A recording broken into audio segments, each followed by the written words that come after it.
Hey, what's up everybody? This is J7 right here. That will be my name from now on whenever I do any of these audio podcasts. So how you guys doing today? I'm doing alright. Today's video is going to be on, if you haven't guessed it already, Young Justice. And this, in my opinion, my friends, is one of those rare gems that comes along in animation that is just glossed over and not appreciated at the point in time where it shows. And I was deeply saddened by the news. Well, not deeply saddened. I mean, I'm not gonna go and cry a river about it, but I was kind of a little let down the fact that they decided to cancel a show after its second season, which I just thought had just gotten better and better and better as the episodes had gone on. I finally bought all the DVDs. I had been wanting to do it for a little while, but I just hadn't gotten around to it. But now that all the episodes have come out, I've gotten it, and I'm very happy that I did.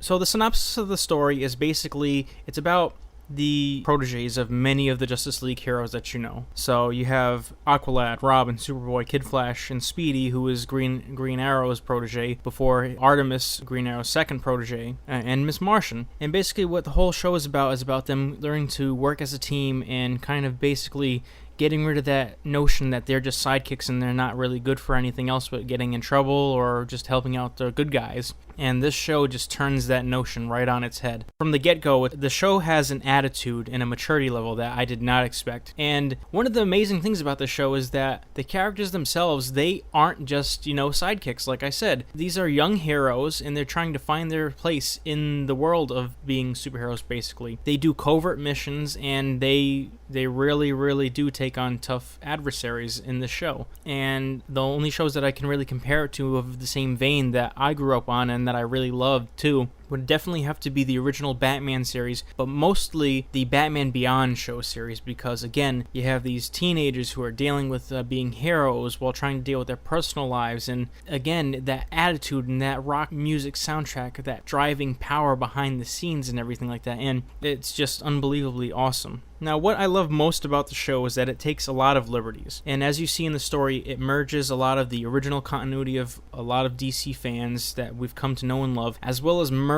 in some new stuff from the New 52 era, which DC is undergoing right now. One of the most noticeable things, obviously, is the fact that Aqualad in this show is from the New 52. It's not the original Aqualad. This Aqualad is Kaldar, who happens to be the son of Black Manta, but you don't find that out until later episodes. And basically what happens is the fact that the team is really kind of not so cohesive at first, and they're still trying to find their place, and it's awesome what they do, because they have this long, in-depth story arcs in both seasons, and there's really no filler episodes, which I'm very surprised at. I mean, by technical terms, they could be considered filler episodes, but by no means do they skimp on the development of characters. Every chance they get, they just take more time to develop all these characters in this ensemble, and it's just so awesome. Thirdly, you look at the acting and the animation, and it is, just like I said, so fluid and so good. There is, like, bar none, nothing else that can compare to this. I mean, some shows on the Marvel side definitely, but this one, I always felt that Warner Brothers always had that awesome combination of animation, story writing, and acting that Marvel really hasn't caught up with in those terms, despite making these great blockbusters, and now Warner Brothers is trying to capitalize on their blockbuster properties as well, but they've always had the animation stamped down ever since the Batman TV show came out by Bruce Timm and all the guys at Warner Brothers back in the early 90s. As far as the plot goes, I really like, again, is the fact that there are these large story arcs. There's always a cause and effect type of thing inside of all the episodes and everything like that. What happens in the beginning episodes will come to create sort of a riff or a different result that you didn't expect. Definitely later on in the show, there's large ongoing arcs that I would call very suspenseful and in-depth, definitely. And again, they take the time to develop their characters, and I think that the way that the script writing is far better than the last endeavor that Warner Brothers had tried, which was Justice League Unlimited. After a while, I just felt like the Justice League shows just got very boring and tiresome, and I just thought that they didn't develop their characters enough, that they tried throwing too much in there. Like, as soon as episode 1 of the Justice League Unlimited show hit, I was excited, but then after a while, I just kind of lost my excitement, because I just felt that the writing and the way that the show was set up and how different things happened in the show, it just wasn't there for me, and that was really sad, and kind of contributed to the fact that I thought that there should have been a change and everything like that within the whole Warner Brothers animated universe and whatnot. And I think that this was the way to do it well. Going back to the whole idea of how it was definitely a welcome change. I mean, there's new voice actors. I mean, you still have some regulars like Phil Lamar and Kevin Michael Richardson and whatnot. And even the regular cast I just thought was so well chosen. I mean, you look at these names. You got Nolan North, who is just a powerhouse in the voice acting industry. He plays Nathan Drake. He just played Deadpool in his own video game. And he did a lot of voice work in the Arkham City video games as some of the henchmen and whatnot. And even in this show, he does a great job as Connor Kent / Superboy, and he doubles as Superman as well, which there's a lot of that going on because some characters are proteges or related to another character, so they have to sound like a younger version or an older version. In Superboy and Superman's case, and the same thing with some other characters that you find out, because there are clones, there has to be the same person doing the voice, which I thought turned out really, really well. One surprising thing for me was Jesse McCartney as Dick Grayson / Robin. I thought that was an unbelievable pick. I couldn't believe what I was hearing. And, when I heard that little bit of his voice, I did not think that a pop star like himself was going to be able to come in there and do some voice acting that was really good to the character and did it some justice like he did in this show. And, again, they did an excellent pick, whoever the voice directors were on that one. And then a fan favorite who played Calderon / Aqualad in this, Carrie Payton, who many of us know from the Teen Titans show as Cyborg. And that was an awesome pick right there too, and I really, really enjoyed him being in a more serious role, and it just works out so perfectly. Getting back to the action and the animation, I personally feel like this is the best that the DC animation world has ever been. They're using a style that was first shown in the Justice League Doom, and the characters, again, I just feel like they're drawn more towards that style of animation, and I think that it's my new favorite.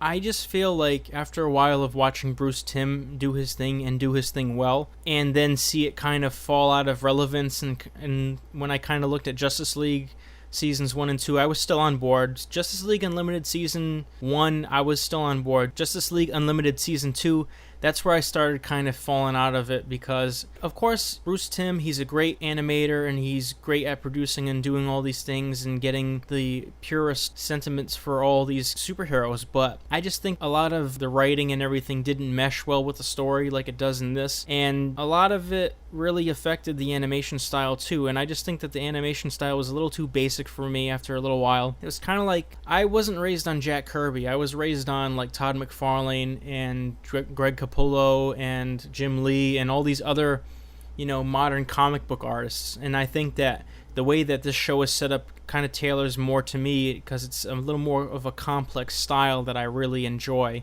And again, it's very fluid and it doesn't rely too much on that 3D-ness. You know how you see like these blocky like vehicles that go around sometimes?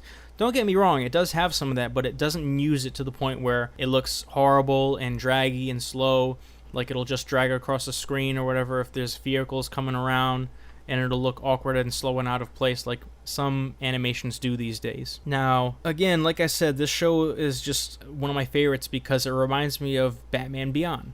One of the reasons why I loved Batman Beyond so much was because there was nothing that was set in stone with the mythos and everything like that. And it took a lot of liberties in the respect that it gave Batman a new personal identity, and this time Batman was a protege understudying from Bruce Wayne, pretty much. And I really loved that because it had attitude and it was willing to go to those darker places and it was willing to push the action and everything. And one could argue that that was the first step in really making more adult animation and being successful at it.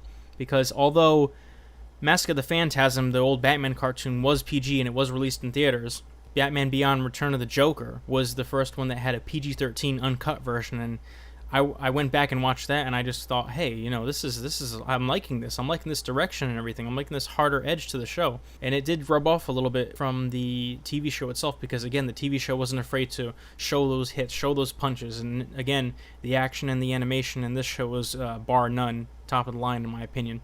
And it's more mature, and they're not afraid to go into those darker areas where people are losing their lives and dying and everything, especially being that the kids are so young. It makes the weight and the depth of the show even more incredibly heavy, which I did not expect, and I really like that aspect too. So there was I can talk for hours and hours about how mature and how well written the story was, and I heard that someone from the Gargoyles series, which was a staple for 1990s animation, and it used to be on Disney and everything like that, had actually wrote or produced on this show, And I think that that was a pretty cool thing for anyone growing up in the 90s, because I remember watching Gargoyles and all that other stuff and really liking it. And I remember that there was always that payoff, that cause and effect, and that had been a successful animated show as well. I just wish that the success of that show had translated to this show at least, so that way it wouldn't have just lasted 2 seasons. But while we're on that subject, it is kind of a little weird because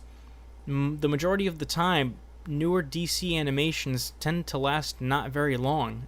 Since Justice League was out with only 2 seasons, and then Justice League Unlimited was 2 seasons. But one could argue that they changed the name, but it was really tied into the same story and the same universe and all that stuff. But again, it's like, come on, can't DC keep any animations for longer than 2 seasons, especially when it's getting good and hitting its stride and doing what it's doing very well? But I don't know, I'm not the one who rules any of the animation world or anything else that goes on television, so we'll never know. Current news for Young Justice. Well, obviously, first of all, it has been canceled, and leaving us with a small tidbit of what would have come, which would have been an even greater season, an even greater story arc. But I won't spoil that right now. I just sense that the quality of shows nowadays, for like visionary animations such as this show, in my opinion, is just given a bad rap. The decline in quality for animation has just dipped so low. When I was little, I had the Batman show, I had the X-Men show, which, in my opinion, those are the standards that were set. I'm not gonna lie, when I was younger, I did watch the Spawn cartoons too, and I really appreciated that show took the darker limits and everything like that, but it also had the benefit of being from Todd McFarlane. It wasn't upheld to any certain childhood standards or anything like that. But going back, I just feel like kids nowadays would rather be amused by like talking sponges and pop stars who shouldn't even be allowed to act, or even shows where the animation quality and story is like as coherent as a monkey trying to teach sign language to a lion. Like that's the best metaphor that I can come up with, because it's just so unbelievable.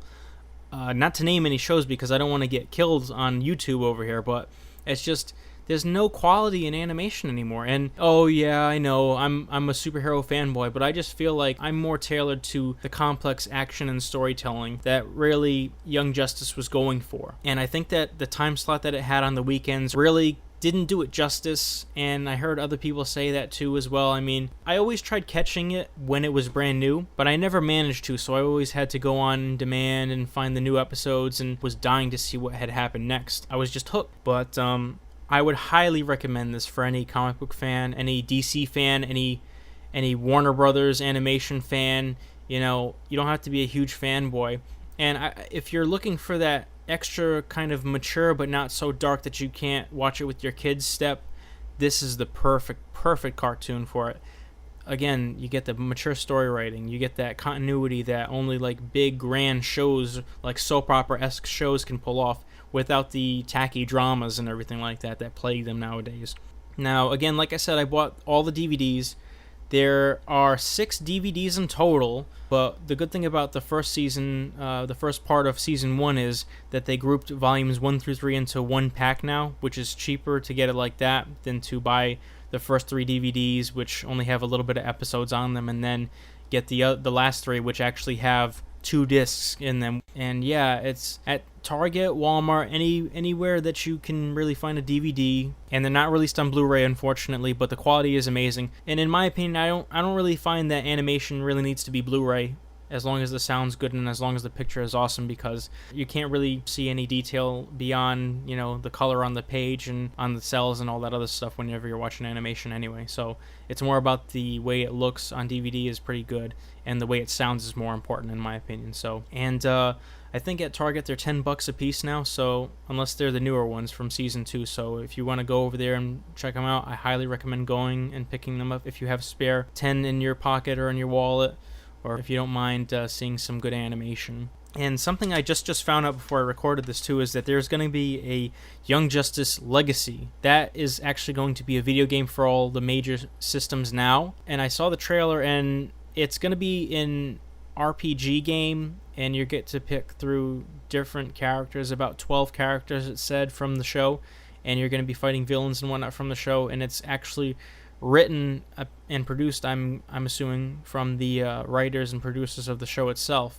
So there's that, but I looked at the trailer and I'm really not impressed. The animation and the 3D really isn't all that, and I don't know what it is, but I don't like RPG games. I don't like being able to, or not being able to be free about my movement and everything. I like the camera right behind the back. I don't like to see like a whole big area, because the focus should be on a character whenever you're playing on a game. And whenever you see like the character itself and the environment that they're in like completely, I feel like you just lose that sense of that fantasy feeling and being in that environment and everything. Some RPGs do it well though. I'm actually going back and playing the War for Cybertron Transformers game, and I look forward to getting the Fall of Cybertron video game, because the game is just awesome. I bought it, I played a couple levels, I got sick of it because of the other games that were out at the time, I forget which ones, but then I came back, I completely restarted it, because at that point, you just gotta restart from the beginning, and then throughout the course of playing that, I just fell in love with it again, because they use Generation 1 continuity, and it's so awesome to see all these characters basically the way that they were meant to be. But that's a rant for another time, so... But yes, in closing, support Young Justice. If there's a way to get a petition to get it back on the air, if there's some way, or someone from Warner Brothers who is watching this video, please get Young Justice back on the air, because I want to see what happens next. I love it so much, and it's just a great show. So again, if you can, watch it anywhere you can, online, get the DVDs, run to the store right now, grab the DVDs, do whatever you can. Support the show, make its money back, and then hopefully it will come back. Hopefully it'll come back, and then it can make more money, and hopefully they'll give it a regular time slot, or they can do us some justice and at least get us a straight-to-DVD movie in the animation. Bring back the voice actors, because they're a fantastic cast. It can give us a hell of a way to end the show, because it deserves it. Alright, people, I'm going to be ending this video right now, because my rant has gone on long enough. I hope I haven't wasted too much of your time, and again, thanks for watching and listening. If you liked the video, give me a thumbs up, subscribe, comment below. Let me know what's working and let me know what's not, because this is all progress right here, okay? I need some creative criticism and just whatever I can to help me help you guys have a little bit more enjoyment in your life, okay? Alright guys, have a good one. Take care.